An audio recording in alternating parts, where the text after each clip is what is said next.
Produced by the IH Sports Network. The Roundtable begins now.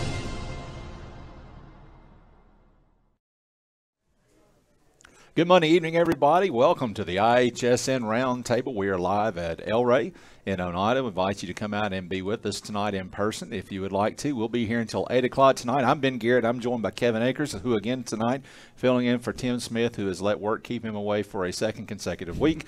And on the other side of me is Rick Keaton, the voice of the Scott Highlanders.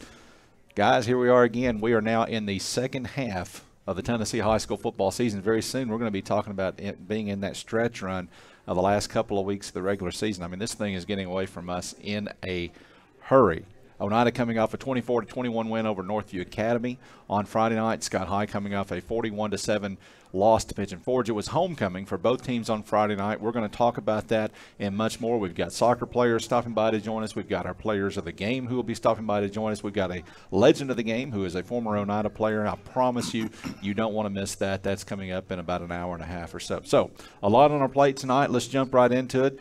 I started with Rick last week, so let me swing over here and start with you this week, and let's talk about that Oneida win over Northview Academy. Every game that Oneida has played this season, it seems like it goes right down to the wire. But I don't think any of them have been as thrilling as this one, as Oneida escapes with a 32-yard Luke Marna field goal as time expired. Talk about the Indians' win over the Cougars. Well, it was a balanced game all the way through, Ben. Nobody actually just dominated and took the game over. It was coming in spurts on both sides. They would score, then we would score, and it was back and forth. Nobody ever had more than a touchdown lead.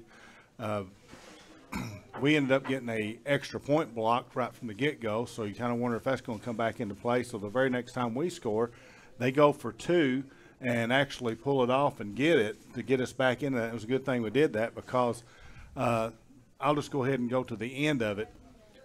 They score with 39 seconds left to go in the game, and you're thinking, okay, we're probably going to go to overtime. And for whatever reason, I do not know why. Of course, I'm not a coach. I don't second guess. They squib kick it. And I think it was Landon Lindbergh, I believe, that got on it. And so we get the ball at our own 45-yard line right at midfield with about 35 seconds left to go in the game. Run two plays. The last one was kind of a post pattern across the middle to Jarrett Hewling. Right when he caught it at the 30, but he was taken down. They call face mask, which that's the right call, but he actually grabbed him by the back of the helmet and just pulled him straight down to the ground. 15-yard penalty. Yeah, 15-yard penalty. Got us down to the 15. As soon as they spotted the ball, of course, it was inbounds. Spotted the ball, or of course, it was a first down. And they spotted the ball at the 15. Of course, then they wind the clock. As soon as they wind the clock, then Coach Jimmy May calls for the timeout. 2.8 seconds on the clock. Send Luke Barner out for a 33-yard field goal, and he puts it right through the uprights, and we win the game. I've been looking forward to something like that. I'm just a big kicker fan, and I've been looking forward to something like that for decades, to be honest with you, to drive down and give our kicker a shot to win the game. And, of course, we're going to be talking to Luke, and don't want to give anything away, but, of course, he's one of the players of the game. Going to be talking to him a little bit later. That is the dream scenario for a kicker. Absolutely. Not only to kick the winning field goal at a game, but then to be a senior and to kick it at homecoming, to win the game for your school like that. That's you couldn't ask for a better situation hardly than that. As far as the whole team goes, Caden Rector, I'm just going to pick out a few of the stats from the game. Caden was 13 of 19 for 216 yards. So a great game for him. Jarrett Hewling had 5 of those catches for 120. Tate West, 3 catches for 60. On the defensive side, Elijah Phillips had 11 tackles in that game. So it was an all-around team effort. Northview Academy was a very good football team. They were big. They could move the ball quickly and score quickly, which we knew that going into it. But our defense rose to the occasion and did a great job of holding them to 21 points for the whole game. Northview Academy was so clutch. That's the one thing that stood out to me in that game. They scored with just seconds remaining in the first half to take a 7-6 lead to the locker room at halftime. And then they scored with 39.1 seconds left on the clock in the fourth quarter. Clutch until the decision that you've already talked about. And, you know, there was so much made this weekend of Florida coach Billy Napier choosing to go for 2 against Tennessee when his team was down 11. And we're all saying, why is he going for 2? And then as it turned out, that came back to bite him in a big way. I'm kind of reminded of that when I think of Northview Academy and their decision to kick the squib kick. Now, kicking a squib kick, we should point out, let's be fair about this. A lot of teams do that in that situation because they want to prevent the big return, but you have to execute it.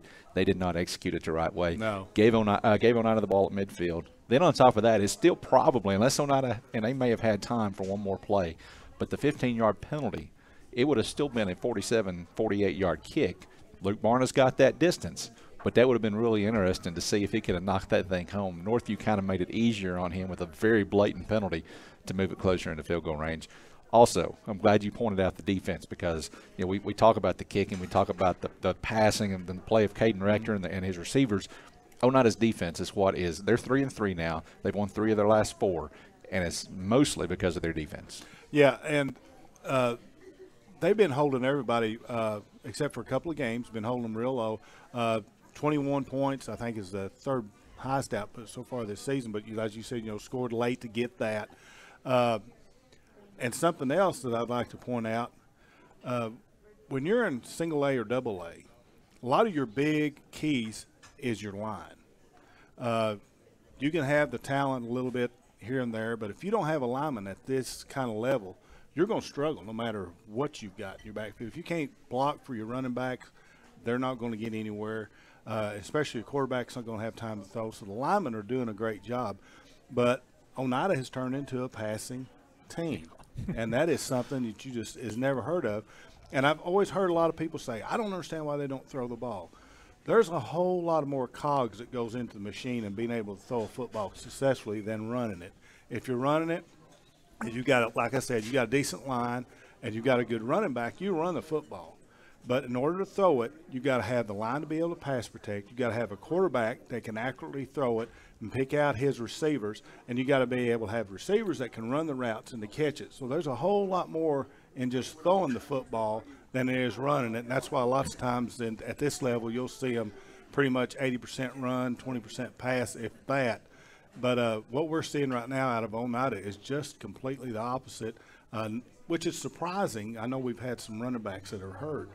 But having to rely on the pass as much as we have, if we get against somebody that is a good pass defensive team, we could possibly have a little bit of struggle. Well, and I was going to say it's a necessity thing. It's out of necessity that Oneida is throwing the ball so much, but it plays in their favor when you've got a seasoned veteran quarterback like Caden Rector and you've got the skill players that he's got at wide receiver. Yes. There's no doubt Oneida's best skill players are at those wide receiver positions, and so this gives them an opportunity to make plays. All right. And, yeah, you're right. Who would have ever thought it? You know, No. Can I just say, eat your heart out, Tony Lambert. I'm kidding. I'm completely kidding. Love Tony Lambert, great coach. But, yeah, he would have never thrown the football this much. No way. All right. So, Mark Matthews, by the way, is happy to see this as well. How many years has he spent complaining about Oneida not throwing the football? I don't know. Long a lot. time. I was And you talk about Coach Lambert. We've talked many times over years. Number one key, he says, if I've got a quarterback that can spin it up and get it out there, he said, I will do that in my offense. So it's not all run with Coach Lambert. It's having the personnel to do certain Well, things. and that's what the point I made. You know, it's at this level, it's hard to get all those cogs working together. And, yeah, we definitely got it going right now on that side. And let me point out too, whether it is a personnel situation or it's just a personal philosophy or whatever, it's hard to argue with Coach Lambert and his philosophy because he's kind of won a few football games, you know. Mm-hmm. All right, let's switch over to Scott High and Pigeon Forge. The Highlanders fall to the Tigers on homecoming night, but Rick, we made this point on Friday night. It seemed like Scott High made more plays on the defensive side of the football because there's been a lot of effort that's been going into that side of the ball in practice all week long leading up to these games. And I think we finally saw some steps forward there on Friday night. I'll let you talk about what you want to talk about with regards to the game, but then I want to come back to the defense because I felt like if there were bright spots to take away from that game, it was definitely on that side of the football. Well, it was, and several occasions we saw the marked improvement. The biggest statistic has nothing to do with rushing yards, passing yards. It's all about turnovers. And in my pregame interview with Coach Harris the other night, I talked about how our team had protected the football. our only real turnovers had been muffs on kickoffs. And then we proceed to go out and see how many of those turnover eggs we could lay, and we got half a dozen of them. And you're not going to win many ball games when you have that many mistakes. So that's my key stat. Has nothing to – but because of that stat, we're not piling up passing yards. We're not getting rushing yards. We're seeing some good efforts, but when the drive stalls because of a penalty or the other team does stop you, then suddenly your opportunities keep getting smaller and smaller and smaller. Second quarter, third quarter, fourth quarter. And still in the third quarter, we come out, we get the touchdown. We've won many second halves this year, and I said that during the broadcast. We got to come out. The goal first is to win the second half. So we get a touchdown, and there's still a quarter and a half maybe left in the game. And I'm thinking, well, a couple of quick passes, we go down, we can score. It didn't happen. We still had more of the TOs. And so with that, it sets up what Ben was talking about. We gave them the opportunity to have more offensive possessions. But then our defense, when we start stepping up, and we hadn't done that against Carter, we hadn't done that against Austin East, we had not done that against South Doyle. Our defense was stepping up. And I think about 5 times the other night we actually had turnover on downs where our defense stood in there, and there were some fourth and shorts, fourth down on the goal line down there, and we get some stops. And I think that was just very evident that the defense has improved, but you have to do that 4 quarters for the entirety of 48 minutes in a game. We have not done that. And Coach Harris, he talks about that all the time, says we need 4 quarters. We need them all put together back to back to back. And to your point about winning the second half, and Scott High has definitely been a second half team this year. For whatever reason, it seems like it takes them so many times a half to figure it out. 28-7 midway through the third quarter, and it felt like that Scott High was going to win the second half again. They even got the ball back, down 3 touchdowns. So you're thinking, okay, maybe we don't win the football game, maybe the hole's too deep, but we're going to make this respectable. And the first thing you know, you turn the ball over on downs and give them a short field. Then the big thing, they fumbled a kickoff, and on the next play, Pigeon Forge scores again, and it just kind of got out of control. And so the fumbles gave Pigeon Forge a whole lot of good field position, starting field position on the positive side of the field would be our negative side, but they were looking at starting the 23-yard line, the 34-yard line, Highland Road. And when you only have to go 1, 2, 3 plays before scoring, suddenly the scoreboard goes up for them. And I won't say despair sets in, but these young men, they can look at the scoreboard, and if they think, hey, we're too far out of it now, what do we do? Right. And so Pigeon Forge did have 320 yards of offense. Okay, so let's point that out. We don't want to praise the defense too much and give them something they haven't earned. Pigeon Forge did have a lot of offense. The flip side of that is Pigeon Forge was 1 of 7 on third down. You mentioned that the fourth downs, I've got them 0 of 3 on fourth down. So third and fourth down combined, that's 1 out of 10. A couple of those, as you mentioned, for fourth down and a yard. And Scott got the stop. So the defense rose up when they needed to. Now, maybe it seems strange to sit here and you're thinking, well, they gave up 41 points. How can you talk about the defense? You've mentioned the 6 turnovers. Now, here's something that I don't know how much you have gone back and broken down the game, but I did today because I was curious. Pigeon Forge had 6 touchdowns, 7 touchdowns in this game. 2 of them were off of Scott High turnovers. So they only scored touchdowns. They only turned 2 of those 6 turnovers into points. One of them was at the end of the half, so obviously they couldn't do anything with that. But that is another sign of that defense rising up and really bailing out the offense after the offense had put them in a bad spot. But here's Pigeon Forge. Pigeon Forge had 2 sustained drives in this game. The first drive of the game went 65 yards, but 51 of that came on one play, the big run. And that was really the only really huge play that Scott High gave up. They were kind of out of position on that play. Then they go 17 yards for a score off of a fumble, 29 yards for a score off of a punt return. Then they had a 72-yard drive to end the first half, and that was probably the only sustained drive, really, true sustained drive they had all night. And then in the third quarter, they go 11 yards after a turnover on downs, and then the 23 yards after the fumbled kickoff. So really, when you look at the drive chart, Scott High's defense did not let them just boom, boom, boom down the field and drive it down their throat. Exactly. And it was an area that they practice on. I mean, you take on the wing T teams. You see it a whole lot more in single A and double A. You take on the wing T teams. You have to step up. You have to be physical. The line has to do their job, and it's assignment football. Who's got the quarterback? Who's got the pitch back? Who's got this? So you have to play assignment football. And the Highlanders, first time they've seen it this year, maybe the only time they see anything to it. So it's physicality, it's being smart, it's finding the football. Most teams that run that wing T, quarterback's pretty slick with the ball.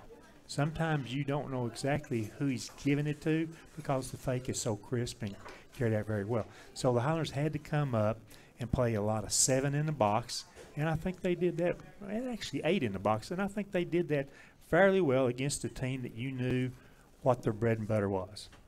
All right, much more to come. And by the way, the defense for Scott High going to have to continue to get better because this week is Gibbs. We're going to talk about that more at the end of the show. But the last time we saw Gibbs, they were putting up 55 points on a little bitty football team called Fulton. So they're going to have a pretty good offense too. So exactly. A lot more to come. We're going to talk about soccer in a few minutes and a lot more. We've got our legend of the game coming up, our players of the game from Friday night. First, though, when we come back, we're going to talk about some scores from around the region and take a look at the region standings. That and more when we continue on the IHSN Roundtable.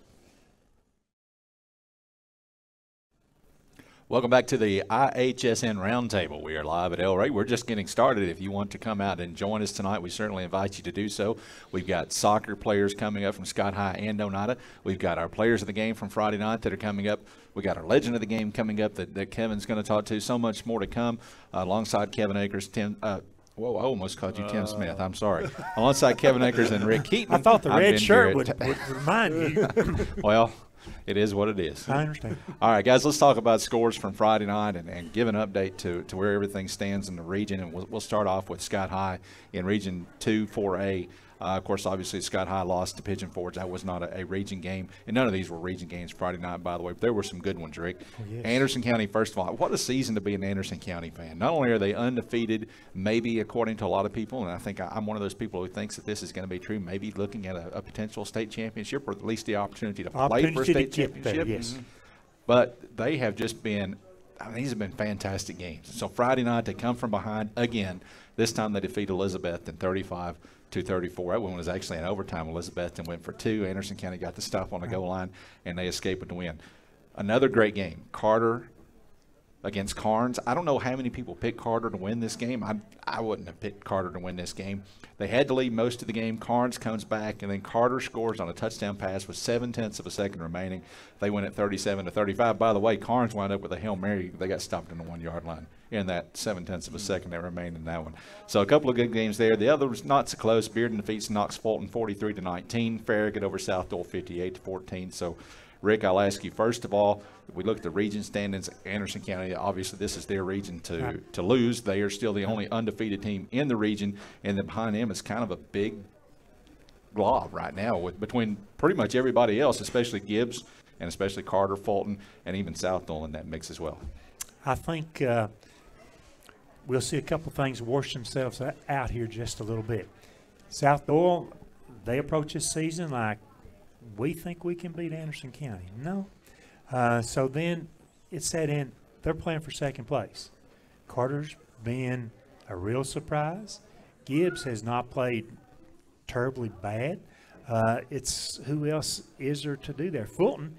The thing about Fulton is they've got a quarterback who is about as fast, shifty, speedy as you'll find in East Tennessee, but sometimes they're just not putting up the points on the scoreboard week to week like I thought. I mean, I thought they would come out and sort of like that Gibbs matchup right there, we'd see Fulton doing 45, 50 points every game, and they're not doing it. So they're having a tough time passing the ball, but the quarterback, Jackson, makes Fulton go. Right now, I think I'd like to put them in my number 2 seed and everybody else fighting for 3 and 4, but still plenty of games to go. I mean, so we'll see how it works out. Well, they've got the leg up, having already defeated Gibbs. But I'll tell you, Carter, they are certainly good enough to get into that mix for number 2 as well. And you mentioned the quarterback play of Fulton, and that's the thing with this region this year. everywhere you look, you've got an outstanding quarterback, and Carter certainly has got an outstanding quarterback. Anderson County's got an outstanding quarterback. I mean, there's a lot of good quarterbacks. But Carter is a team that they surprised me against Scott High with just how efficiently they moved the football in the first half of that game. So it's going to be fun to watch how this all shakes out. When you talk about quarterbacks, most of the schools have really good wide receivers. You know, they run the ball fairly well, but most of them have good wide receivers. You get it close, they'll catch the ball. That helps make the quarterback look a lot better, I think. Absolutely.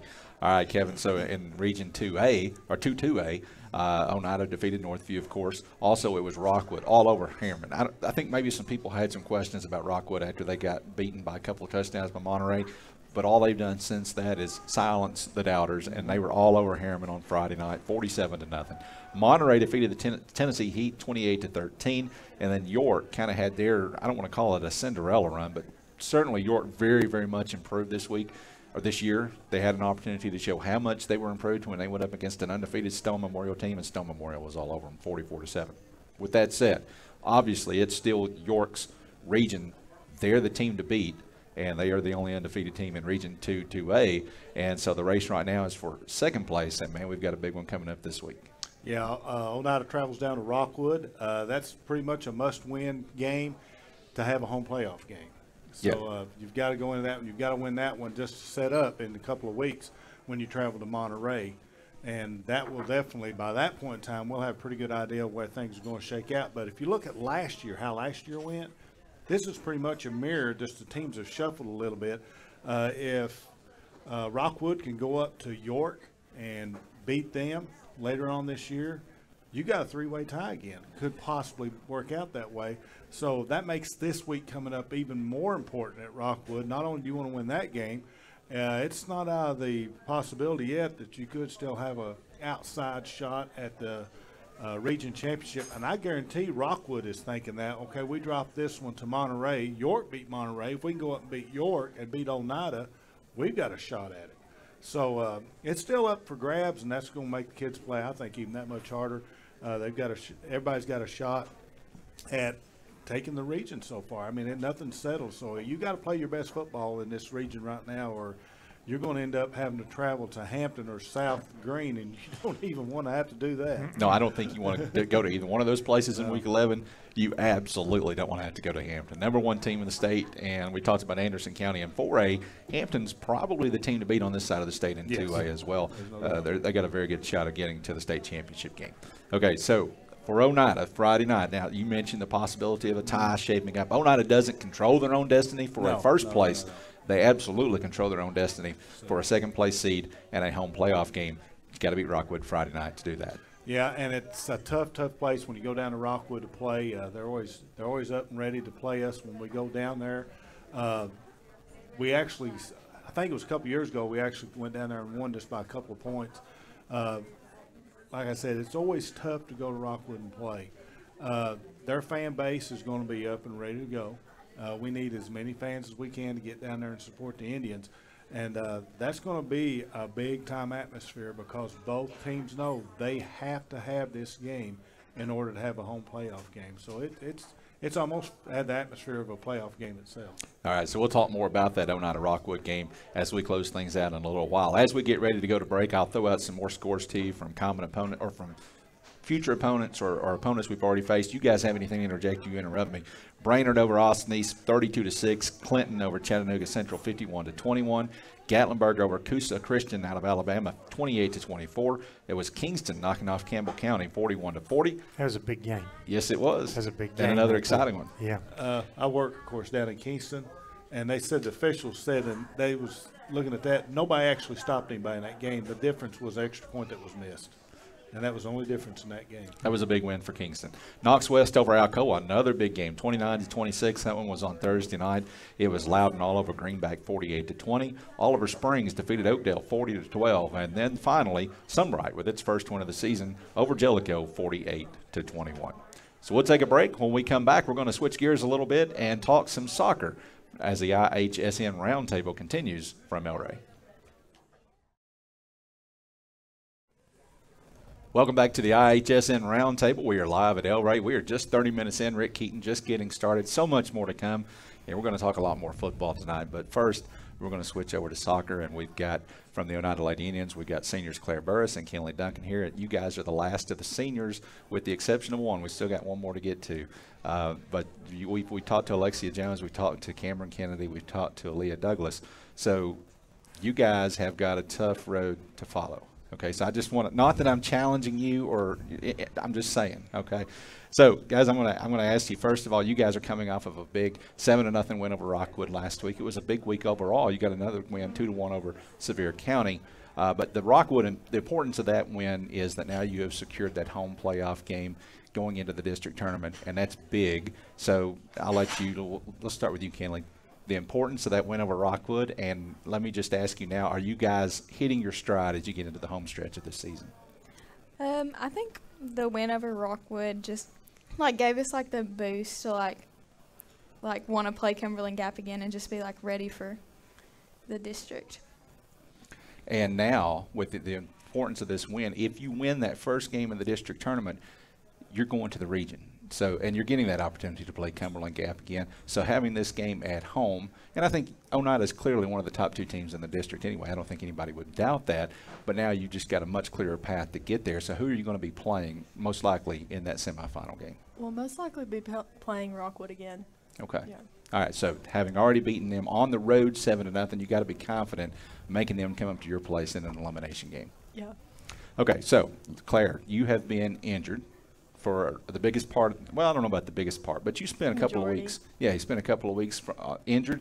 I think you're back. I think you scored 3 goals in the last week and a half since you came back.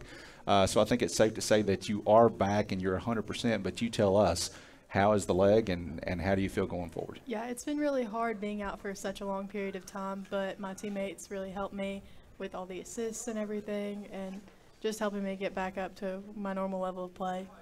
Ben, before you move on, let's talk about the rest of the team injury-wise and how healthy the rest of the team is right now.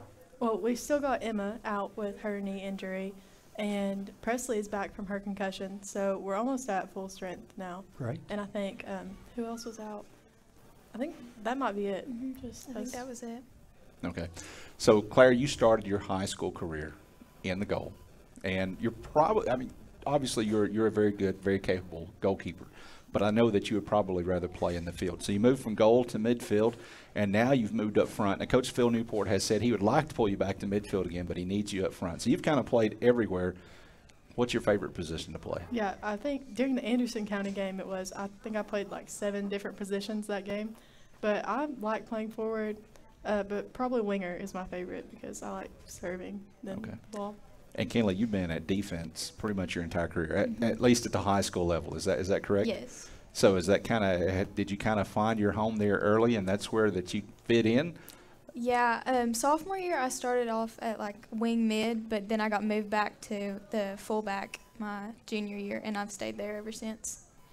Let's talk about, if we can, and I don't think we've mentioned that on air, what Coach Newport plays. Does he play the 3-3-4? Does he play a 4-3-3? I think right now we're playing a 5-3-3. 5-3-3. But it also could be considered a 3-2-3-3 or 3-2-3-2 instead. You guys mentioned Cumberland Gap. You've already played Cumberland Gap once. Really close game. You came from behind. Looked like that game might go to overtime, and then they had a penalty call late in the game, and they score on a PK in the final, I think, 3 minutes of that game. First of all, and I think I asked this last week to Cameron and Aaliyah, was it really a penalty? I wouldn't really consider it one, but that's the official's call. So. Oh, come on now, that's not right. You got take a stand. Yeah. Because I promise you, the rest of us at this table, we let the officials have it every now and then. So Rick more than me, but you know. Go research this, girls. It's spatial awareness. One of these times, Ben's going to let me explain spatial awareness on the air here, on the air during a ball game, and I'll fill everybody's ears up with spatial awareness and how that plays into being an official during a sporting contest. So I'm not going to ask you to look forward, but I guess I am. I am going to ask you to look past, some of the games you've got upcoming. Obviously, you've got to win to get back to Cumberland Gap again. I mean, if you mess up and you get beat and you get upset, then your season's over. Can't have that happening. But let's just assume for a minute, Phil Newport doesn't like this, but Phil Newport's not here, so he can't stop me from asking this. What does it take to beat Cumberland Gap the second time around? I think we just have to like work together like as a whole. Defensively, we probably need to stay strong. Allie Ramsey, one of the best forwards in the state. I think she's the leading scorer in the state right now, and she's really dangerous up front. And Allie Smith has done a really good job of silencing her during the game, and we're really proud of her for that. So would you say that their most valuable player is Ramsey in the front, or their really strong sweeper in the back, who, by the way, is just a junior? Yeah, I would probably say Allie is more dangerous up front. Alana in the back, she's strong, but I feel like she's very beatable. It's just the mental part of getting past her, but she's very beatable. Okay, so let's step away from talking about this season specifically and talk about you guys as soccer players. Both of you guys play, not only do you play high school soccer, but Claire, you play club soccer outside of the season, and Kenley, you play ASO soccer as well. So both of you guys are playing soccer pretty much year-round. So what do you say to younger players that are maybe middle school players right now, or even out on the ASO fields on Saturdays that are just getting started playing, about the sacrifice that it takes to be starters on one of the best soccer teams in the state to get to this level? It does take a lot of hard work, a lot of early Saturday mornings, late night trainings, but it's all worth it in the end, I feel like. Mm-hmm. What do you want to add to that? I agree with what she said. Okay, so I know that we had Phil Newport on a couple of weeks ago, and he talked about the fact that he had several players that aspire to play at the next level. I talked to Aaliyah Douglas and Cameron Kennedy about this last week, and Aaliyah said that she would like to play maybe at ETSU or Chattanooga or somewhere like that. And I think Cameron said that maybe this is it for her at the end of high school. So I'm going to ask you guys, just because I know, Claire, you want to play at that next level, and I even see it on your shirt, maybe a little bit of selling yourself to your favorite school there a little bit? Just a little bit. Okay, so we'll start with you. Talk about the opportunity to get to play at the next level. Yeah, college soccer is definitely a huge commitment. It is a job, and you have to treat it as such. It's a lot of hard work, a lot of putting your body on the line. And I've been to a few camps. I've had a few conversations with coaches, but I'm not really sure where I want to go yet, or really where I want to. And so I asked Aaliyah this last week because I don't know how the college recruiting game works. I know how football and basketball works, but maybe soccer is a little bit different. Have you had offers? How does that work out? Well, it's really hard to get a roster spot right now with the transfer portal and all the COVID seniors and all of the graduates. It's just really hard to get a roster spot right now. And coaches are recruiting a lot later than they usually have in past years. So I feel like it's a learning curve for everyone right now, and it's really hard to. Let's talk about that for just a minute, because that is something that while the extra year of eligibility because of COVID, it helped out a lot of college students that missed that year.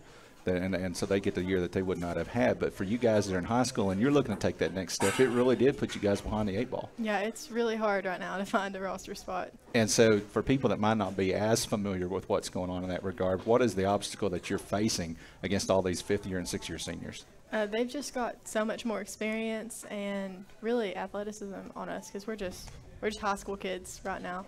But I feel like coaches are looking at our potential. But in past years, by June, they would have their next roster set for the class of 23 would be set by June. But right now, I'm still trying to get recruited in September, and I know this coach I'm talking to, he's signed someone in January of last year. So it's all just a big mess, and as they talk about. Sometimes are they looking at the portal before they start passing out scholarships to what would be incoming freshmen? Yes, definitely a lot of transfers coming in from everywhere. And so, Kenley, we'll ask you the same question, because you're a very good soccer player too. Are you looking at the possibility of moving on, or is this kind of going to be the end of the road for you? I think I'm going to quit after high school. It's just time to move on to something else.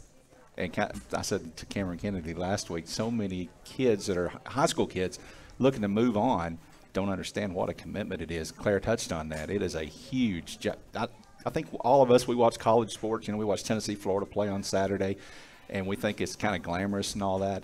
Even at that level, it's not that glamorous, but especially when you get down to Division II, Division III, it is a huge job. So I guess what I'm saying is I don't blame you for not wanting to, but certainly wish you the best of luck and as you look to move on to the next level. Okay, so coming up this, you've got, remind me real quick, do you guys have a game tomorrow? Yes. At William Blunt. Okay, at William Blunt. I know nothing about William Blunt. Is that a good team? We played them in the preseason, and I think we won pretty comfortably. I don't remember the exact score. I think maybe 4-0, but they'll still be a tough team to beat. So what you're saying is they may be able to play football in Blount County, but they can't play soccer, right? I actually think it's in Maryville. No, like that. she's getting it right. She's getting Maryville and Alcoa. The other two teams in Blount County, William Blunt and Heritage. They don't get a whole lot of, I was being facetious because you guys have run into Alcoa so many times in that sub-state game, and there's a pretty good chance that if you can get sub-state this year, you're gonna run into them again. Pretty good chance. Okay, so tomorrow night you play William Blunt. Then Thursday you've got your final home game of the season. It's senior night. You guys and the other seniors will be recognized before the game, and it's against Scott High. So this is going to be the most attended game of the year. It always is. So much interest in this game. How do you guys approach it as players? Do you approach it as it's just another game, or do you want to give it a little bit extra because you want to beat Scott High? It's definitely an important game. There's definitely a rivalry there, but we love all those girls, and we just want to play a good game. You want to add anything to that?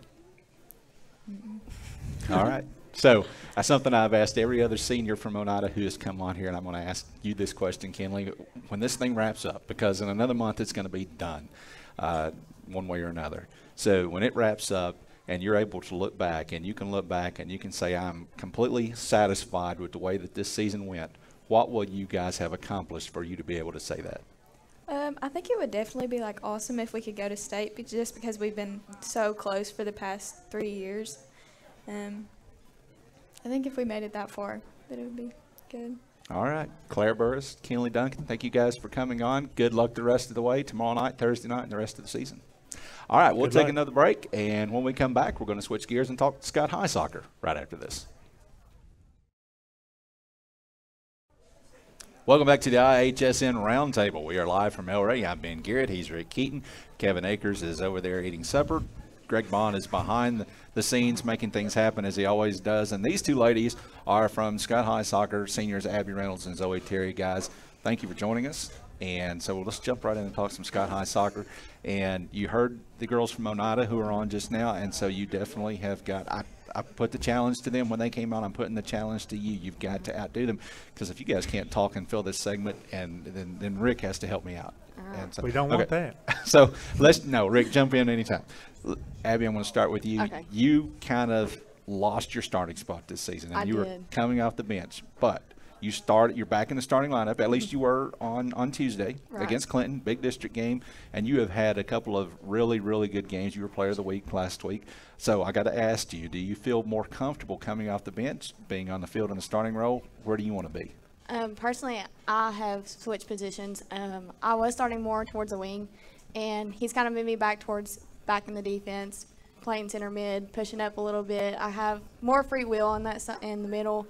I can go from side to side, far up as I want, far back as I want. So I feel really comfortable, not as much limitations and pushing up and down the sideline. Instead, I'm all over the field. And so that was going to be my next question for you, because you started and actually even saw playing time as a freshman at that wing position, and that's where you've been, at least for the high school career. I think in middle school you played on the wing as well, and now you're in the middle of the field, and you've adapted quite well. So you would rather be in the middle of the field? I would, especially I've kind of adapted coming from that position. I've really kind of figured it out, and I have two good girls who are along with me, so I've been able to learn pretty quickly and pick up on what they do as well. So Zoe, you were really coming into your own, started to as a freshman and then especially as a sophomore. Then you had a basketball knee injury and you missed most of your junior season. Where are you at now? Are you back to 100%, or are you a little bit apprehensive on the knee? Where are you at as a player coming off that injury? I'd like to say I'm 100%, but once you go so long, it gets tired and a little shaky, but you just play on it and keep going until it gives out, I guess. So a lot of players, when they have a knee injury like that, they come back, and it takes some time to get over just that, I guess, that fear of at any minute they're gonna go down again, and they're gonna re-aggravate that thing and maybe tear it again or whatever. Do you find that that's true, or do you find you just go out and play? I mean, it took probably the first game back. I was like a little shaky, and I heard my brother actually. He yelled. He said, "Zoe, that thing ain't gonna get out. Just go on and play. Quit being a wimp." And so I went, and that's whenever I started playing again. And after that, I just didn't even think twice about it. Do you ever beat up your brother? I try to, but he usually has the upper hand. Really? So which brother are we talking about? Older brother, Okay. oldest brother, Dalton. Not Gavin. No, Okay. I'd take him any day. I think so too. Yeah. But I think you could take your older brother. I try. Okay. So we talked about Abby moving from wing to midfield. You've kind of played everywhere as well. You've been up front for most of your high school days, but you've been playing some defense this year as well. In fact, I would go so far as to say that Scott High plays better when Zoe Terry and Chloe Tucker are playing in the back. The only problem is you guys are needed on the offensive end as well. Where would you rather be? Personally, I like offense, but I'm new to defense, so I can't really be a hater on it. So I guess just play wherever I'm put at. I can't really pick one or the other. So you are Eric Henry says this all the time. He says Zoe Terry is so athletic, and I always stop him and I say Zoe Terry is the best athlete at Scott High, boy or girl, period. You disagree? I know you disagree with that. I think you give me more credit than I deserve. Well, you know what Well, they I say. agree too. So that's two of us, right? Nobody can jump like Zoe Terry. We're looking for a dunk this basketball season, by the way. I would love to do that, but I don't think I'm there. All right, so you guys last week got a big win over Clinton, and by the way, I'm gonna throw this out there because I looked back today to see. I wanted to know when was the last time that Scott High mercy ruled somebody. You guys technically did not mercy rule Clinton because it was a 9-0 game. It's just the clock keeper messed up, and the official, he looks at his notepad and he says, yeah, it's 9-0. He looks at the scoreboard and he says it's 8-0, and he kind of got confused. He let the game go on when it should have ended early, and I know that was okay because the younger players were getting some time out there, so I know they were okay with that. Technically, it should have been a mercy rule. The last time that happened was in 2017, also against Clinton. It's been 5 years ago. Do you guys know, Abby, do you know what happened in 2017? We won the championship. Won a first district championship in school history. So what do you think? Is that an omen? I definitely feel like it puts us at an advantage, especially moving into next week. We have a little more momentum to where we are playing next week, especially we're playing Oneida. Later on in the week, we're playing Kingston tomorrow, another big district game. So it really looks good on the score when Kingston also mercy ruled Clinton, and so did we. So let's talk about Kingston tomorrow night at home. By the way, you guys have only had one home game this season. That's hard to believe. Eric Henry, Eric Henry, whatever. You guys have had one home game this season, so you got the luxury of having a couple now over the next couple of weeks, and it starts with Kingston. Huge game tomorrow night down on the farm, and you mentioned the 9-0 score against Clinton. That's one common score that you guys have got. Another common score is Anderson County, and you both lost 2-0 to Anderson County. The fact that Anderson County beat Clinton, which I personally thought was a little bit of an upset, that means if you guys win tomorrow night, then you get to host a district tournament game, which is huge. Talk about that game against Kingston tomorrow. No, you got it, pal. Take off, Abby. Somebody's got to talk. I think the Clinton win gives us a bit of a confidence boost, and it really helped us figure out how to play together as a team because we were struggling with that a little bit. We weren't playing well together, but after that, I think we kind of figured some things out, figured out some positions, and play together as well. But I think that'll help us in the game if we can just stay level-headed and play together like we did at Clinton. Well, tell us about Kingston. Tell us where they're strong at and where you perceive any weakness to be. They've always got strong players in. One leaves, another one comes right in and replaces them. They've always. So they've got some depth. They do. And they use that depth by substituting a lot of players in and out?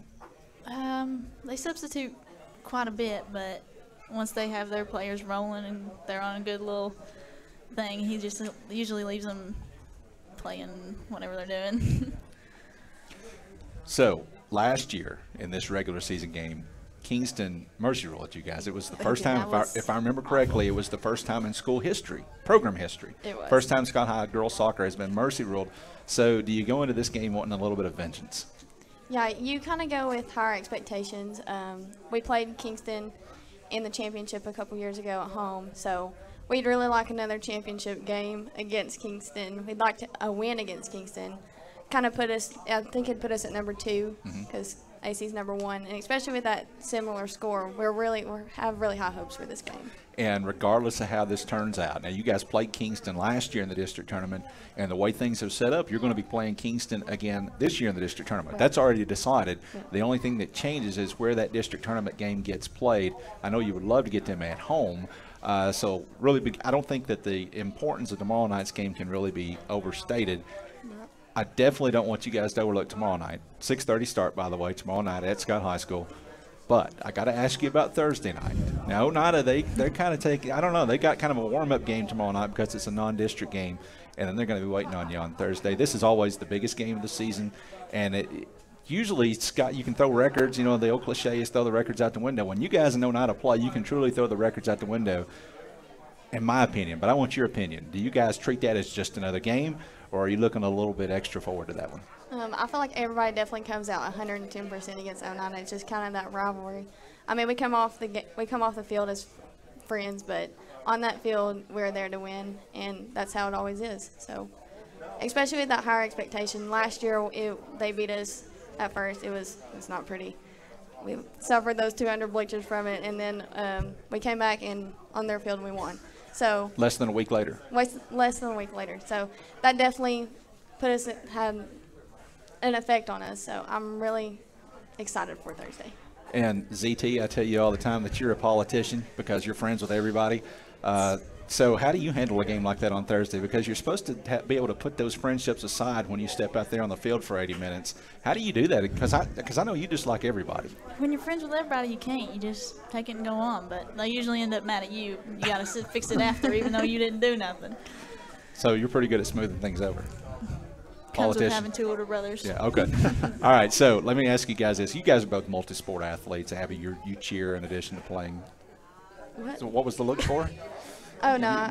I thought I got a little bit of a dirty look. Sorry, I guess. think you did. Olivia Rector, she let me have it when she was here a couple of weeks ago because I said cheerleading wasn't a sport. I didn't really say cheerleading wasn't a sport. That? I did not, but that's what she was. Ben. That's what she was thinking. Well, She turned Melissa Rector on me. So no, but you cheer in addition to playing soccer, and Zoe, you play basketball as well as play soccer. Talk about the sacrifices because you guys are high school sports, college. High school sports are year-round anymore. Mm-hmm. Just one sport. But when you play multiple sports, it's really an extra burden. Talk about the sacrifice that you got to make to be a multi-sport athlete. The conditioning is very different. Very different. It's a little harder on your body going from one sport to another.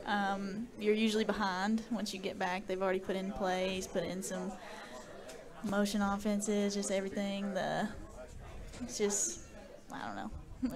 It's different going from one sport that you've been playing for months and you're used to running that type of conditioning, and then you switch. You literally have to flip the switch because it's just so different. Okay, so I asked the girls from Oneida this just a minute ago, and I've asked the other players who've been on as well. You guys are seniors. This is it for you playing soccer at the high school level. In a month from now, regardless of how it turns out, in a month from now, your season's going to be over. So when it is over and you guys can look back and say you have no regrets about anything, what will you and your team have accomplished for you to be able to look back and say that? I definitely feel like we've created good relationships over the past couple of times. We've had big wins. We've overcome a lot of things through each other, whether it be through running. We've celebrated, so we go through a lot together. We have practice from the start of June, and we go all the way through the end of October a lot of times. So you're with those girls a lot of your summer and then into school. So you really create good relationships, and then over time you evolve as a team because of those relationships. So. All right, guys, tomorrow night against Kingston. Big game. Encourage everybody, if you can, get out, support Oneida or Scott High tomorrow night. Pick a game, go support this team. But certainly, if you're in Scott County and you don't like to travel, then tomorrow you're going to want to be at Scott High for Kingston. Thursday, you're going to want to be at Oneida for that game. Big week of soccer coming up. Good luck to you, and good luck the rest of the way. Thank you. All right, Abby Reynolds, Zoe Terry, thank you guys for joining us. When we come back, we're going to switch back to football and talk to our First National Bank players of the game.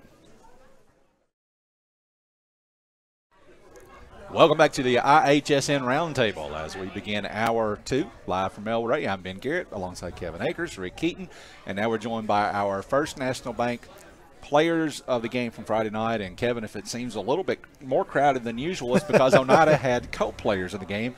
And I told Tim Smith that it's because Mark Matthews couldn't pick. He should have picked between one of these two guys. It was tough. Tim said, you know what, let's for this week, they both deserved it. So Luke Barna and Jerry Kuehling from Oneida, and then from Scott High, our player of the game, Rylan Griffin. We'll get to you guys in a minute. We're going to start with Rylan. Rylan, congratulations on being the player of the game. 19-yard touchdown pass, touchdown catch against Pigeon Forge. Correct me if I'm wrong. I think that was your 4th touchdown catch this season. Yes, sir.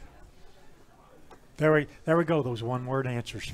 That's what we're waiting for. But probably, if we turn the clock back a little bit, my committee, I'm not allowed to vote on my committee for the player of the game. So I would have selected you back about game 2, I think at South Doyle, but others got picked there. So it's nice that you're here with us tonight. You've been that player of the game. It was a tough matchup against Pigeon Forge the other night because offensively, they want to run the wing tee. They want to take time off the clock. Unfortunately, they didn't take that much time off the clock, but that's what they want to do. And you go both ways. You're the receiver, and most of the games, you're the free safety. So I don't think I have to ask the question, which do you prefer, being on the offense or the defensive side of the ball? I definitely prefer offense. Defense is not really my strong point, but offense is pretty easy for me. The last 3 weeks now, I think that the defensive coaches have ratcheted things up in practice, trying to get our team to become more aggressive defensively, tackle better, and to a certain degree against Pigeon Forge the other night, we did that. We actually forced them to turn over the ball 3 or 4 times on downs, and we had not been able to have any consistency doing that against other teams. Yeah, back then Mason would try to get us to strip the ball, and I feel like we really used that last week against Pigeon Forge. Well, you're talking about Mason Owens, who was a summertime coach, but then he had to go off to college to play football himself, and he worked extensively with the defensive backs at that time. What one thing do you think of when we talk about last Friday night? We talk about the turnovers that the Highlanders had. What one thing, if I say turnovers, comes to your mind? Fumbles. Fumbles? And interceptions, actually. Well, they were all turnovers there like that. But how many times did we turn the ball over and Pigeon Forge ended up with a short field on about every turnover? Yeah. I think we turned over maybe 4 times, something like that. 6. 6. That changes. Does that change your thought process now, Ron? Yeah. Yeah. It's always going to be hard to play when you give up the ball that much. But being the optimist that I am, and I said it during the third quarter, we come out, we score in the third quarter. Yeah, we're still down 28-7 at that point, but I felt here's a spark. If we can come back and get the ball again, get another touchdown, we can whittle into that lead. It's not about winning the second half. It's about, hey, making enough things happen. You get the ball often enough, maybe we can score and make it a much closer game. Yeah, I definitely thought after that touchdown that it would build our confidence up and we'd do a little bit better in the second half. But what was the emphasis at halftime? Really, most of it was people were focused on what happened at the end of halftime. Yep, the ejections, the unsportsmanlike, the ejections and stuff like that. Yep. Yeah.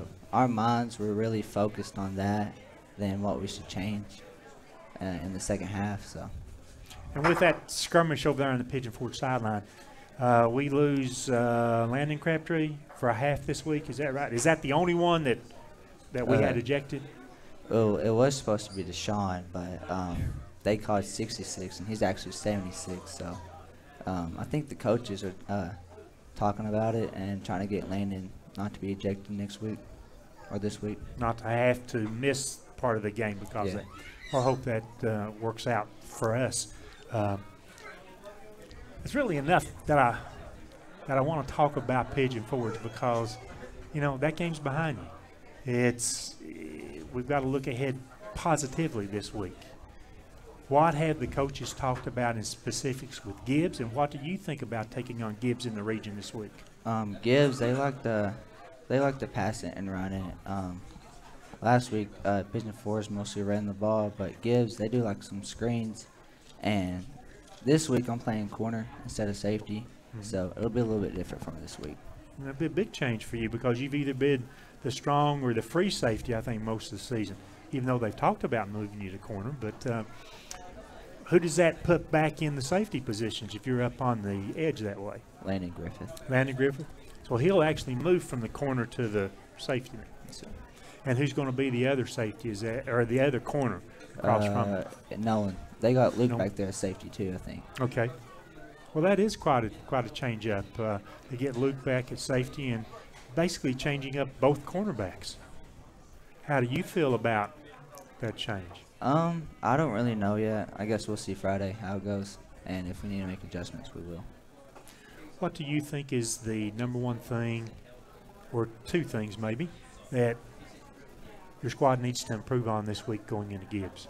Definitely confidence and arm tackling. We Definitely do. those two. We have, most people look at this and say, hey, they must practice arm tackling. But we've got to overcome that. And I watch you guys do that on Tuesdays and Wednesdays, and you're getting in there, and I guess you're beating up our own scout team with those tackles, but it doesn't translate well to the field on Friday nights. Yeah, our scout team is definitely different against the varsity offense and defense. But any other injuries of note this week? I mean, you've got the ejection. We know that he'll, I think, miss the first half. But besides the injuries that we already had, to Will and to Michael and Jaden Mays. Jaden Mays. Jaden Mays should be cleared tomorrow. All right. Very good. I want to ask you one question, and I know Rick said he didn't want to talk about Pigeon Forge anymore, but I want to ask you, so your first touchdown catch this season was against Coalfield. In retrospect, that was kind of easy. I mean, you got wide open. All you had to do was catch the ball and turn around and run with it. Had a couple of touchdown receptions against South Dole. This one against Pigeon Forge may have been the most difficult catch. You went up, you high-pointed the ball, did a really nice job of pulling that one into the end zone. Walk us through that play. Well, it was originally supposed to be on 2. And I was a little delayed when they snapped it because it was supposed to be on 2. And I ran a corner route, and I caught it. And, like, as soon as I caught it, like, the dude was hitting me. And at first, I thought the ref was going to mark me short, but he let it slide. All right. Were you short? No. Okay, good deal. All right, so hang tight. We're going to come back to you in just a minute, but we're going to swing over here to this side of the table. Jarek Hewling, 5 receptions for 120 yards. And I don't know if you realize this or not. You probably do.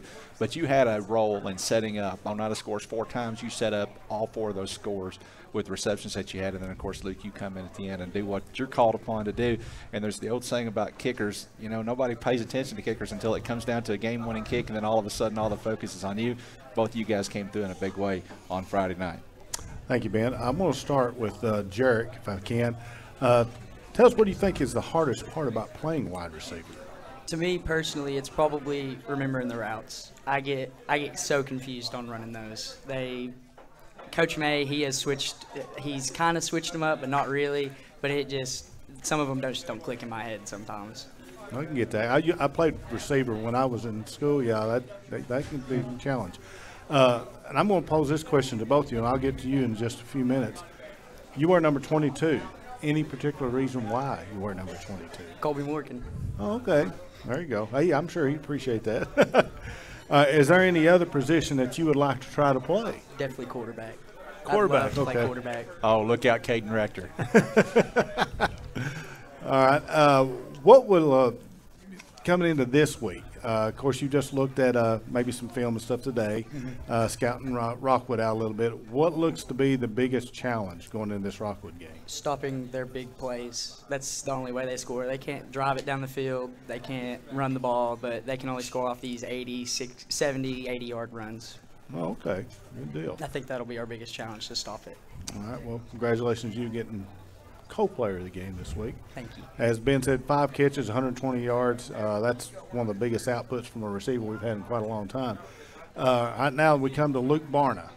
Now, Luke, what finally convinced you to come out and give football a try? Because my understanding is this is the first time you've ever played, correct? Yeah. It was just a lot of people wanted me to play. I knew we needed a kicker, so I just decided I'd start to play. And I'm enjoying it a lot so far. Definitely fun. All right, now, you wear number 12. Any particular reason why you wear number 12? Nope. That was the only one that was the open. jersey that was available. Yep, that was the only one. That's just as good a reason as any. You have a favorite story about your dad. Now, his dad, if you're not aware, was a kicker for Oneida as well, and was an excellent kicker. I'm sure he's helping you along the way. You got any particular story that he shared that's one of your favorites? Well, he recently told me about he kicked a game winner too. I forgot who it was against, but he told me it was a pretty long kick, and he just told me his feelings about it and stuff, and I kind of related to that a little bit too. So that was pretty cool. Now, if I can, I'll tell a little brief story. I was having to go down to Oliver Springs a lot when your dad played. Didn't get to see him play a whole lot, and wasn't really familiar with your dad, and they went to play Cofield. So I thought, okay, I'm going to stop by and watch some of this game. I got to watch the first half before I had to go to where I had to go.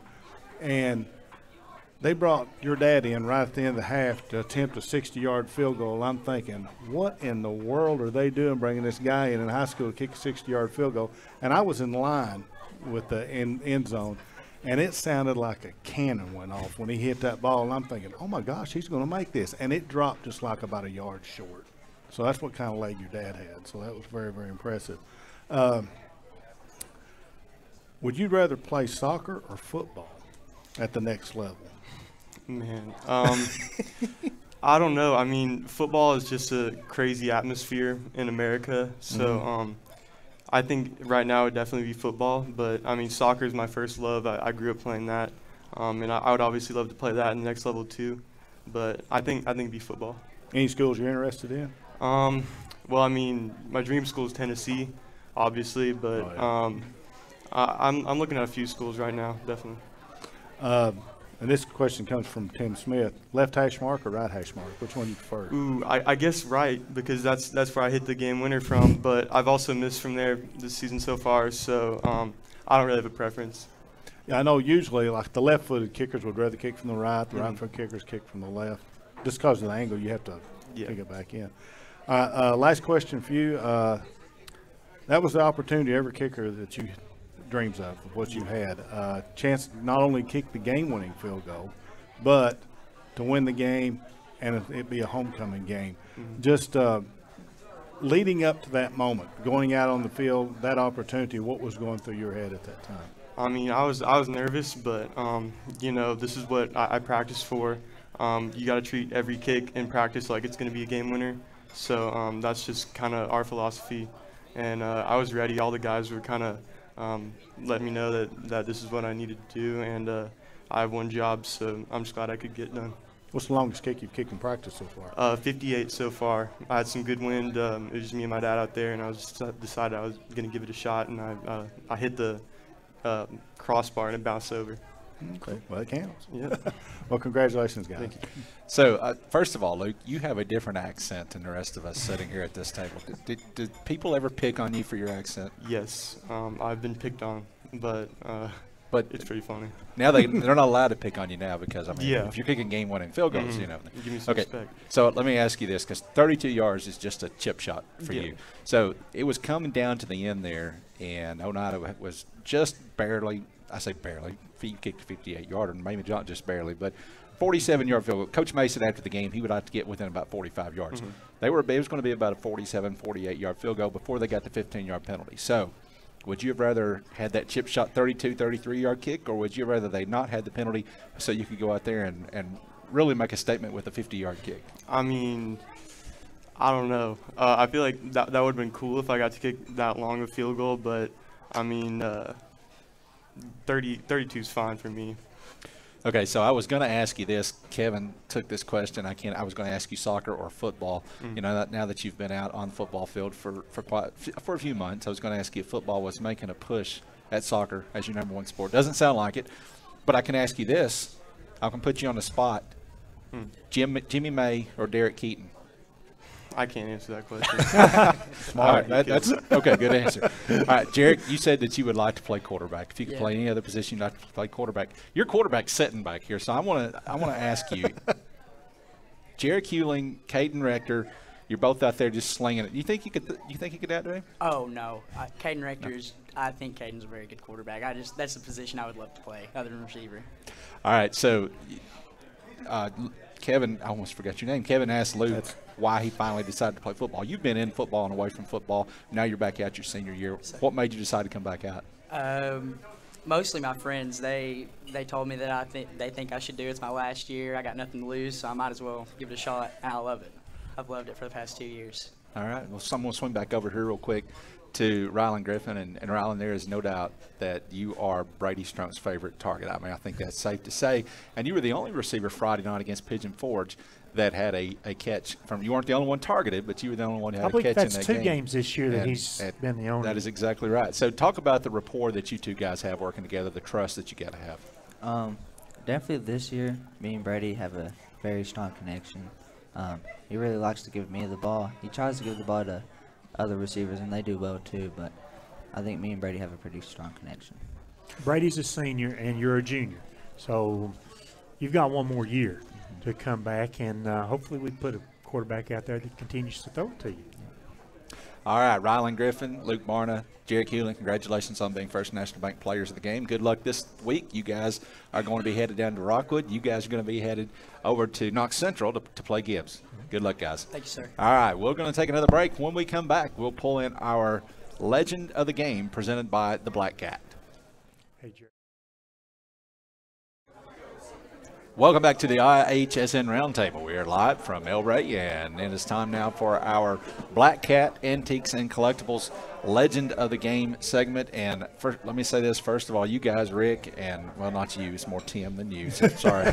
Rick and Tim have been doing a bang-up job every week bringing in guys who have just really are legends of the game in this community, and we're certainly joined by another one here tonight, former Oneida player Ray Porter. And Ray, I'll leave it up to you whether you want to tell how old you are or not, but you are definitely the oldest legend of the game that we've had on so far this season. But thank you for joining us, and let's talk some Oneida football from back in the day. Well, that goes way back. I think I'm the oldest person in Scott County, of course that goes. Yeah, it was just totally different than football is nowadays. I tell the kids at the school, it's just all different. A lot of it's rocket science to me now. But back then it was just pretty normal. You just played, and I was telling some of the boys the other day that you get blood on you on the game now, they pull you out. Mm-hmm. When I was playing, if you didn't have blood on you, you're probably sitting on the bench. Well, since you brought that up, tell us about the injury that you had in a game once, about your hand. I've told that story so many times, but it's still good memories to me. But we were, Dennis Sexton was a tight end when I played, and Johnny Akers was the tight end on the other side. And this one play, I think, was playing, I believe it was Jenks, Sunbride, I can't remember. Anyway, I went back for a pass. It was Denny's turn. He went up and made a slant, inside slant. And I got back, took my steps back and looked over. He was locked up. He had a guy right on him. And Johnny was stuck at the line, still bullfighting with his block. So I had to salt and pepper it. I just had to eat it, which he did lots of times. I took off around the corner and got past 2 or 3 guys and juked them and got past them. Some kid come in from behind me and hit me. And it was a huge lineman, big kid in the line. And holding the ball, I fell down and it broke these 2 fingers, just pushed them plumb back. And it was hurting like a dick. And so Coach knew something was wrong. He come running over there and said, "What happened?" I said, "Well, my fingers is hurting real bad." And he tried to move them, and I was squalling when he did. The doctor on the field came out there and looked, and he said, "I think they're broken." I said, "Oh, man, it was hurting, but there goes my game. I couldn't stand it to be out of the game." So they went up and got popsicle sticks from the eating place that they got. Put a popsicle stick on either side of this finger and taped it up. Put 2 more popsicles on this side, and then taped them separate, and then they taped them together. He said, "How's that feel?" And I said, "Pretty good." He said, "Well, get back in there." So I went back in and played the rest of the night. I had to throw the ball with my thumb and these last 2 fingers. Wow. All right, now tell us a little bit. We've brought in this helmet and it's not the traditional helmet you would think of Oneida with. It's got the blue and the white on it. That's what it was. And kind of lead us through about this helmet like you wore. Yeah, my first year we did, and then after that we started getting those new fang-dangle plastic helmets. Tell us about the color and what the. It was all blue. You see on the front of it is blue, and the whole helmet was white. And that was Oneida's colors back then. Oh, correct? yeah. So tell us how we came about to get orange. Jack Beeler, my coach, was a tailback when Johnny Majors graduated. He was the new first team tailback, and he got connections with his buddies over there, and they gave us a truckload of the old used UT pants. They're solid orange with white numbers and stuff. He gave them, so we turned into Oneida orange and white. That's where that comes from. So we actually have a legit connection with the University of Tennessee. Yes, we do. Yes, we do. Yeah. That's awesome. Sure do. All right. Tell us who all. I know you coach for. You was under Coach Beeler, but you also started with another coach, correct? Yeah, my first year. I can't remember his name now. He was here. He left the year after I got here. He left. Bill Gwynn. Bill Gwynn, yeah. He was a good coach. Little old short, stocky guy.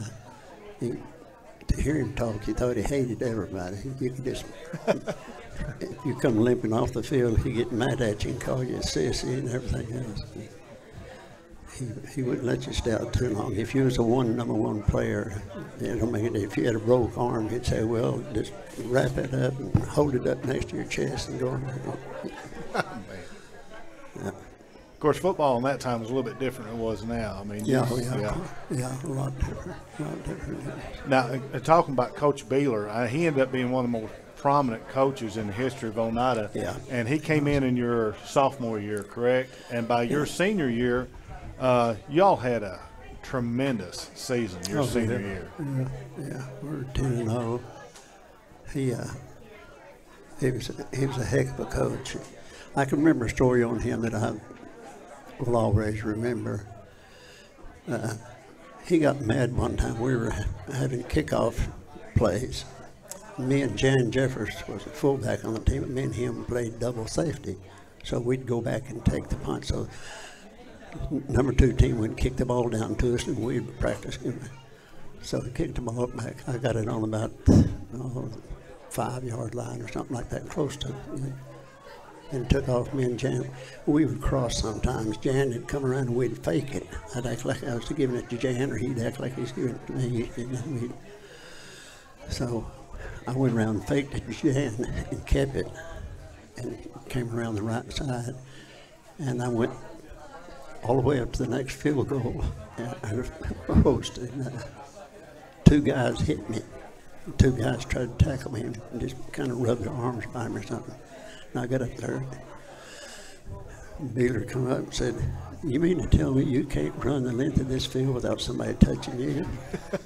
I said, "No, sir, and I don't think anybody can." He said, "Give me the damn ball and get back down there." We kicked off to him. He was down there by himself and 11 guys in the line. We kicked off to him. Jan kicked it off. He kicked it and hit about the same close, about the 10-yard line. 11 guys tried their best to touch that man. Nobody touched him. Wow.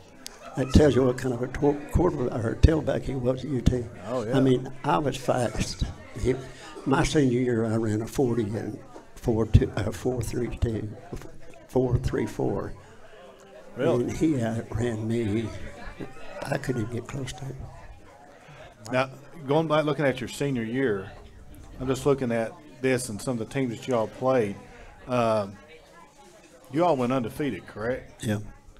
And if I'm not mistaken, when you made it to a bowl game, I believe that was the first postseason game in Oneida history. It's 1956, played in the JC Bowl. Is that correct? Yeah. And throughout the year, how many shutouts? I think it's 1, 2, 3, 4, 5, 6, 7, 8. 8 shutouts. We had 8, yeah. 8 shutouts. So not only was you good offensively, defense was outstanding. Oh, we had a super. Yeah, really, I think defense is better than offense most of the time. All those games. Yeah. So tell us a little bit about that JC Bowl. I think y'all played Kingston in that one. Is that correct? Yep. Played Kingston. It was unreal. They was a super team. They were best I can remember because I was a little short, 5'8", 184-pound quarterbacks. Everybody looked big to me, but they had a huge line. Their line was as big as a college. I think they kind of cheated though. It was back in them days.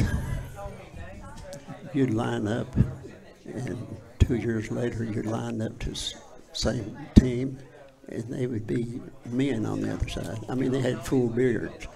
Come to find out, they had gone to the service, to the Army or something, and got kicked out of the Army or whatever, couldn't make it. And when they got back, they'd suit them up. They still had eligibility, and so they could. They'd suit them up. It didn't make any difference if they was 20 years old. Right. They didn't have enough players. You couldn't get enough players in, so they'd suit up. Somebody just got out of the Army or something for a year and got kicked out, so they'd give them a uniform so they could make a team out of it and play. We played against a lot of guys that were men. Yeah, I think it was 1969 when the TSSAAs formed and started putting some rules in, and that was, I know my dad played for Harrison Chilhowie one year, and that was a Baptist academy, and you had guys that were studying to be pastors. Yeah. Up in their 30s playing high school football. Yeah. Now I've heard you mention Jan Jeffers, and I've heard you mention Johnny Akers. There is no way that you played with those guys. Those guys are old men. Yeah, I know they are. I'm totally looking at them. Now, Johnny was a junior my senior year, and Dennis was a sophomore. Both those guys they're just, if you got it, especially Dennis Sexton, if you got it in his neighborhood, he would catch it. We were playing Coalfield, I think, up here one night, and it's my senior year. And people around here that know the field where it drops off on that north end, it was nothing but a briar patch. It wasn't them trees up there like this now. It's just a briar patch. It just fell off. Well, Dennis had a pattern to make, and he got out and got hooked up, but he spun around on the guy and got to the outside. And when I seen that, I was about ready to get hit. When I seen that, I slung that thing over. And I thought it was going to go over his head. He got right at the edge of that and jumped up and caught it. And just as he caught it, he just went out of sight. Nobody knew where he went. In a few minutes, he come crawling back up out there, holding the football up, and his arms was bleeding from the bars. He went through the bar patch. He hung onto that ball. No fence back then. I mean, back in them days, I used to tell these kids that when I played, it was all gas. No brakes. No brakes whatsoever. You got brakes, you run the hills. Coach will put you, make you run hills. Hey, Ray, let me ask you this, because all of my life I have heard a story of how if you were to dig into Dr. Emmy Thompson Field, you would find. No, I'm sorry. I'm not. Go ahead. I looked at your cheat sheet to see if you were going to mention that. Go ahead. Oh, yeah. Because I want to know the answer to that. I've always wondered about that. There's a story, and you were around when this took place, is my understanding, how Dr. Emmy Thompson Field, what was there before it was football field, and what's actually still there? Well, it's still there. A bunch of old cars and trucks and stuff. Yeah, it's under that field that's over there now. Yeah. That was used as sort of filler, so they didn't have to bring as much dirt and stuff. Yep. You couldn't steal nobody's dirt around there. It's everybody's houses. So we hauled some in. Some of the guys they got some guys that old log trucks and everything, and they'd haul stuff in there. And we had back then, everybody usually burnt coal to warm their houses. No big old. He would go in there and get those guys to haul dirt in. So they started getting a bunch of old trucks and cars, just anything. We filled that up. It's still there. The thing I know about Ray is that he's been a fixture on the Oneida sideline, I guess, ever since your playing days. You've been there in some capacity for every coach, no matter what. Well, I have, but I was gone. I went when I left. I went in the Air Force. I played 4 years in the Air Force, and actually I played about 6 more years, like semi-pro. That's for guys that ain't good enough to make pro. They get to play semi-pro. It was playing football, so I took it. And it was just, when I got back home, I didn't know that there was a new school in town. And my brother Brad told me when I got back here, he said, you know, they built a new school here. I said, where? He said, over by Huntsville. I said, oh, really? I thought, well, that's great. So now that Huntsville can join up and we can wind up being a number 4, number 5 school. He said, no, no, it's just all Huntsville. We still got Oneida. I said, Oneida, they're not joining Oneida? He said, no. Oh, man. But it really surprised me. I still wish that they'd have done that when they built that school over there at Scott High. I wish they'd put us all together. We'd be a lot better team right now. It was this close to happening. It was this close to happening. And then some individual egos got in the way of that. Yeah. We have a lot of that around here. Yeah. Before we get in trouble, I'm going to switch. Of course, Ray, we appreciate you bringing this helmet in, and that's a lot of history. Also, you brought something else for us, and if I can get Greg to kind of zoom in on this, if you'll hold this up. You have brought your playbook from 1953, and if you want to hold that up to where they can kind of maybe see that a little bit. That is a 28 sweep. Is that what? Yeah, 28 sweep. We ran a T and a split T formation, and we had that was when the single wing was just going out, but we kept 3 old single wing plays in case if we got behind, we could use that and hurt people and still make a few points. So what's one of your favorite plays out of that playbook that you'd like to run? 24 and 43. Can you find that for us in there? Well, if I have my glasses, I can. So that is from March 1953. 31 counter. They're right here somewhere. 29 sweep, 25 counter, 46 counter. So back in March. Game pass plays in here. They're just anywhere in between any of these plays. If you had to, you'd throw it. Otherwise, we ran it. There might be one interesting. I know that they've run this at Scott High. Coach Diggs, I believe. Yeah. 24? Yeah. 24. 24. 24 and 48. You want to look at that? See, back then we named the plays, or we called the plays after whoever's running them. Like number 2 man was a halfback. In the split T and the T formation, you had a quarterback, a fullback, a left half, and a right half, which is tailbacks now. And so you could set them in where you wanted to. So we didn't have any wide receivers. My wide receivers was either a left half or a right half. And we just flank them out some. Yeah. And most of the time they were just dummies. We just put them out there to make them think they were going to do something, and we'd throw it on the other side. And the last number in that, like a 24, whatever, the 4 was the gap that the play was going to. 2 designated the player that was going to carry the ball, and 4 was the gap right there, which probably would have been on the right side. Right side, yeah. Yeah, 2, 4, 6, 8. 2, 4, 6, 8. We ran a lot of plays up the first gap on either side.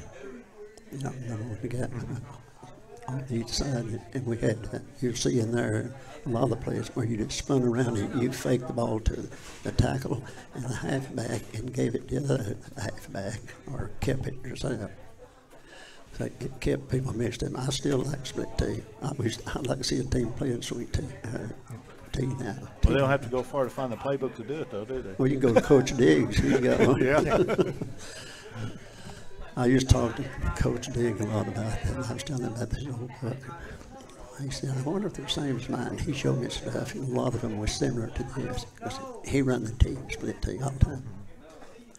And it's a good setup. If you got a line that you know will block, everybody's got a problem with that nowadays.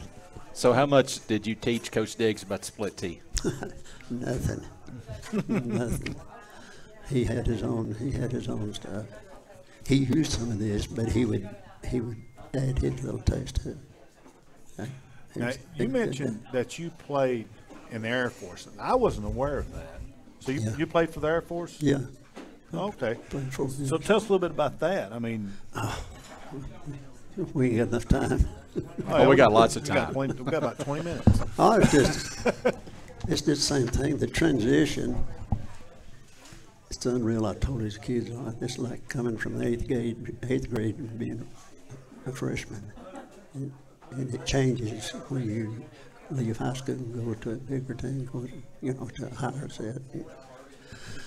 It was all different for me.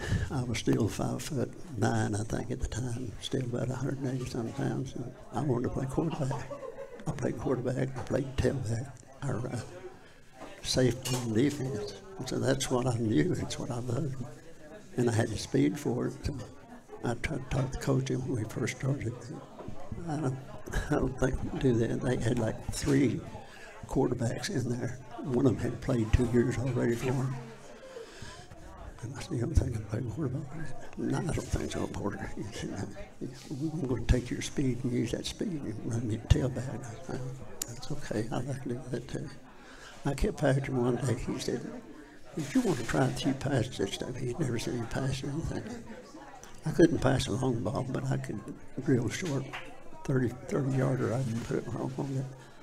And I knew it. I said, it's not bragging. I said, I'm confident in what I do, and I've done it for 4 years. So I throw the ball. He said, well, if you want to, go ahead and run up there. So I ran, I think, 6th place that first week. And the next week, he put me in a quarterback, and he had a guy up there, 6'4", about, I don't know, 190 or something like that. A fast kid. But they put me in and left me in there. It's still just all football. I don't think about size. Mm-hmm. My dad, my coach taught me that. Football ain't about size, it's about heart. If you got the heart for it, it don't make a difference how big you are or how little you are. If you want to play, you'll play. Give them 100% and you'll play. So let me show my ignorance a little bit. If you go back to the 1950s, late 1950s, was it the way it is now? Did the service academies play what we would call Power 5 teams now, like Notre Dame and Tennessee and teams like that? And what's a game that stood out to you during your time at Air Force? Well, they were pretty much the same. Everyone we played against was pretty much the same thing. We played against different bases, and they were all of us about the same thing. In those years, right? Every base had football teams, they had baseball teams, they had basketball teams. Soccer. And I mean, they had a real schedule going around. Yeah, they had boxing, wrestling, they had everything. Yeah. That's the first time I've seen, they're talking about playing soccer. I said, what's soccer? From where I come from, you go beat on each other. What they do, just put 2 guys together and see who wins or what. He said, I was ready to go. That sounded pretty good. Yeah, it's a lot of different nowadays. Well, now, as Rick pointed out earlier, we could always see you on the sidelines quite a bit if you weren't participating. But I know you helped directly with the team quite a bit as well now. Oh, yeah. Now, how long have you been helping with on out of coaching staff? Since and who all of you helped out? I mean, what coaches, head coaches? Well, I've helped them when I can remember. I'm trying to remember who some of them was. I was on there and helped even when Jimmy was quarterback at Oneida. I was up there and running around all the time, getting in everybody's way, helping. I couldn't get over football. I just didn't have enough. And I still say to kids that day, and a lot of people don't believe it, but I'm 85 years old, and every Friday night, I need somebody to just knock the far out of me, getting ready to play ball. I get butterflies every Friday night, still to this day.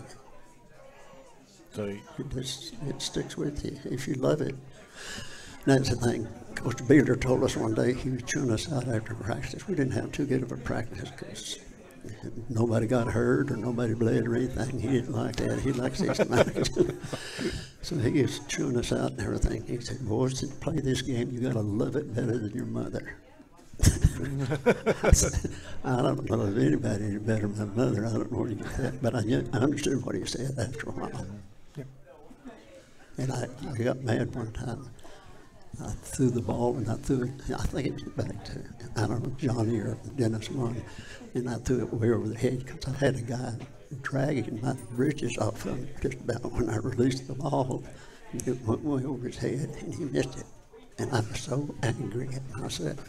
God, it would have been a touchdown. He was that close. I dropped the ball and I was about to throw my helmet and stomp it. Coach called time out and said, Porter, come here. I come off on the sideline. I said, yes, sir. He said, forget the last damn play. I thought, oh, what does that mean? I'm 16 years old. Forget the last play? I'll never forget that. But I understood what he said. Before that game was over, he said, look, it's history. You missed it. You screwed it up. But it's over. Go back out there and do what you know to do. That was a great lesson in my life when he said that. Yeah, it helped me out all through my life. Forget it. It's over. Don't drag it around on your shoulder all night. Nothing you can do about it. You'll make more mistakes. Yeah. That's great advice.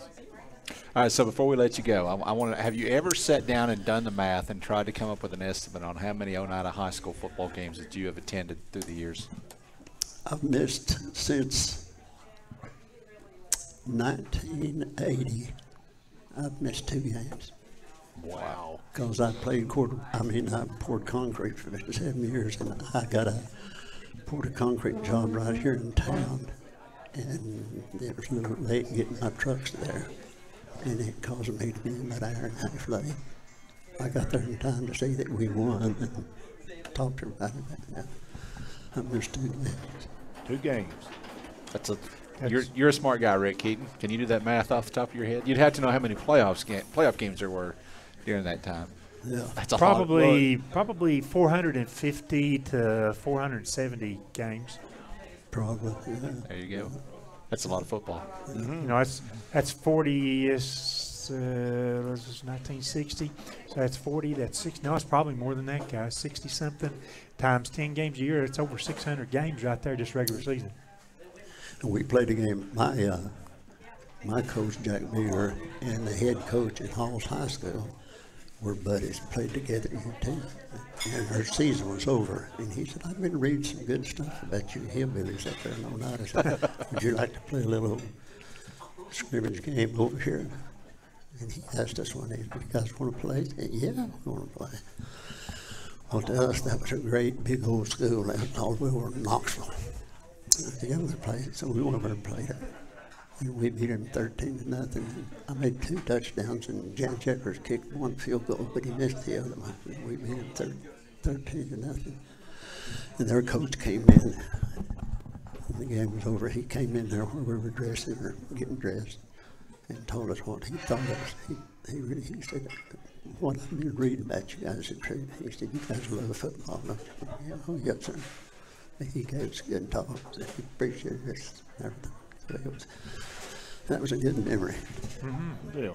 And I met a guy in the Air Force that was from Halls High School. And I rubbed it in his face. There you go. Back in 56, we kicked your guys' butt. All right, Ray Porter, the Oneida High School class of 1957. That's a whole lot of Oneida High School history on the football field right there. All right, Ray, thank you for joining us, our Black Cat legend of the game. We're going to take one more break, and then we're going to come back and wrap things up. Welcome back to the IHSN Roundtable, live from El Rey, our final segment. Voice of the Highlanders, Rick Keaton, the voice of Jim May Stadium, Kevin Akers, and our Black Cat legend of the game, Ray Porter. Guys, a couple of big games, big region games coming up Friday night. Let's start off by talking about Oneida Rockwood. This is a big, big game on Friday, Kevin. We've talked so much already tonight about what Oneida's got to do to find a way to win down at Rockwood. What's it going to come down to on Friday night as these two teams battle for the opportunity to host a playoff game? Well, I think Jarek hit right on top of it. Rockwood kind of relies on the big plays. So obviously what we're going to have to do is we're going to have to step up and play some good defense. We've been doing that real well. But we're going, of course, you can't win if you don't put some points on the board. But I think the key to this one is good defensive effort out of the Indians. Go down there and hold their team to minimal yards, obviously, on offense. But do not give up the big plays. And one of the ways you give up the big plays, you've got to seal the ends, and you don't let nobody get past you on the passes. They do that, I think we'll be in good shape. Yeah. Ray, let me ask you, you've been around Oneida football for a long time. Did you ever think that you would see a quarterback out there like Caden Rector is doing right now, slinging the ball 18, 20 times a game? I mean, Jimmy May thinks this is Arena League football, doesn't he? Just passing all over the field. What's Oneida got to do to beat Rockwood on Friday? Well, I have to agree with Kevin. The biggest thing I see on defense is I don't see much setting the corner like they need to. They need to set the corner more. And there's 11 guys playing out there. Every one of them has one thing to do. And I've said this 100 times. When we were coached to do your job, whatever. If you was a guard and you knew your plays, and all of them did, they made their blocks. They made their plays. If you can get that many guys doing what they want to do, that's all it takes. Everybody do your job, and you'll see a big difference. You can't pay attention to what, if you're a halfback or something, don't worry about what the guards and tackles are doing. They know what they're doing. Let them do the job. I think the kids are really coming up a lot better and faster in the last couple of games. I don't have any doubt that they can beat Rockwood, but it's going to take a whole team effort. Everybody's got to come and pull together. General Nealon at Tennessee used to say, you give me 11 guys, and each of the 11 doing what they have to do and doing their job, and we will not lose a football game. I mean, I know it sounds awful, and it's an old man's tale, but we could literally tell people, another team, and we have more than once, we'll tell them what we're going to run, and now you try to stop it. And we'd run over. We'd run through it, because every one of us did our job singly together, every one of us. All right, and Rick, Scott High also in region play this week, traveling to Knox Central to take on Gibbs. It's a home game for Gibbs, but it's a neutral site, which is, I guess, by now Gibbs is used to playing at Knox Central. That's where they played all season. They've not played every game there at Knox Central so far. Okay. They played at Jefferson. Okay. So this is an advantage. I mean, if you're looking for an advantage, it's got to. At least you're not going to Gibbs to play.